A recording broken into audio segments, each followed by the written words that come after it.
Le rapport sexuel pendant les règles est un sujet tabou dans de nombreuses cultures, souvent entouré d'interdits religieux et sociaux.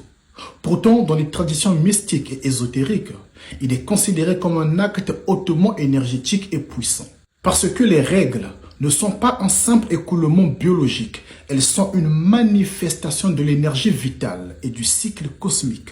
Le sang menstruel est un fluide sacré dans de nombreuses traditions anciennes.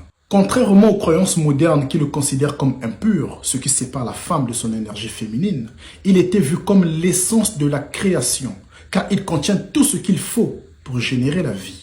En Égypte antique par exemple, les prêtresses d'Isis utilisaient le sang menstruel dans les rituels de fertilité et de régénération. Il était appelé l'or rouge. Chez les Celtes et les Druides, ils croyaient que le sang menstruel donnait accès au monde invisible et était utilisé pour des potions de clairvoyance. Dans le tantrisme indien, le sang menstruel était bu par certains yogis pour accroître leur pouvoir spirituel et éveiller la Kundalini. Dans l'alchimie occidentale, le sang royal était une métaphore du sang menstruel, considéré comme un puissant catalyseur de transformation intérieure. Ainsi donc, le rapport sexuel pendant les règles devient un acte magique, car l'homme et la femme fusionnent dans un échange d'énergie intense, amplifié par ce fluide sacré. Mais alors, pourquoi tant de tabous autour du sexe menstruel, sachant que les interdits viennent souvent des religions monothéistes et du patriarcat? Oui, mais alors pourquoi? Parce que 1.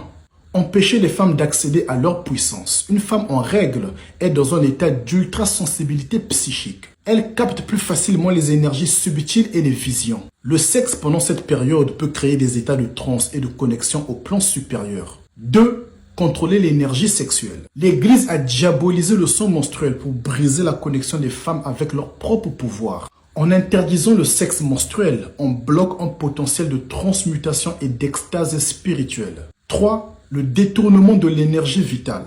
Les élites occultes connaissent la puissance du sang menstruel et l'utilisent dans des rituels de magie noire ou rouge. Pendant que le peuple et les femmes rejettent ce fluide, certaines sociétés secrètes l'utilisent pour manipuler l'énergie créatrice. Le tabou est donc un outil de contrôle.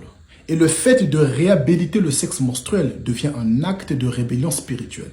Mais ça ne se fait pas avec n'importe qui, ça ne se fait pas dans n'importe quelle condition, ça ne se fait pas n'importe comment. Il y a des précautions. Quels en sont les effets sur l'homme, sur la femme, sur le couple, sur la spiritualité, sur le succès?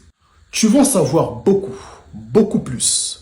Alors, clique sur le lien sur mon profil ou n'hésite pas d'aller sur mon site internet www.kiboulou.fr et n'hésite pas de télécharger ton livre numérique Transmutation de l'énergie sexuelle. Un chapitre entier est dédié au sang menstruel.